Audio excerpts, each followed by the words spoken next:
Inaresto sa magkakahiwalay na operasyon sa ilang probinsya ang 14 na drug suspect. Kabilang dyan ang isang dating barangay kagawad na tulak umano ng droga. Yan ang Ronda probinsya ni Katrina Son.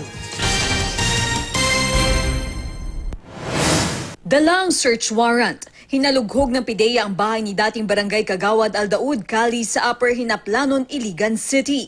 Matapos ang halos isang oras na paghahalughog, nakuha ng PIDEA ang 3 malalaking sachet ng hinihinalang shabu mula sa cabinet sa kwarto ni Cali.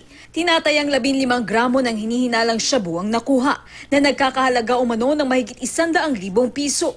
Itinanggi naman ng sospek na sa kanya ang mga nakuhang droga. Nawawala rin daw bigla ang mga hard drive ng CCTV sa kanyang bahay, kaya tingin niya itinanim ang mga ebidensya. Itinanggi ito ng PIDEA. Anila, nasa drug watch list ng Pangulo si Cali na kilalang drug pusher umano sa kanilang barangay. Ito si Aldaud or si Dab, is a former kagawad of Hinaplanon, barangay Hinaplanon.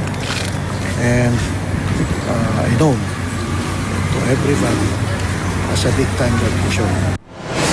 2 drug suspect naman ang inaresto sa magkahiwalay na operasyon sa Obando, Bulacan. Kinilala ang mga suspect na sina Juanito Caico at Teresita Peñarubia na naaresto sa mga operasyon sa Barangay Lawa.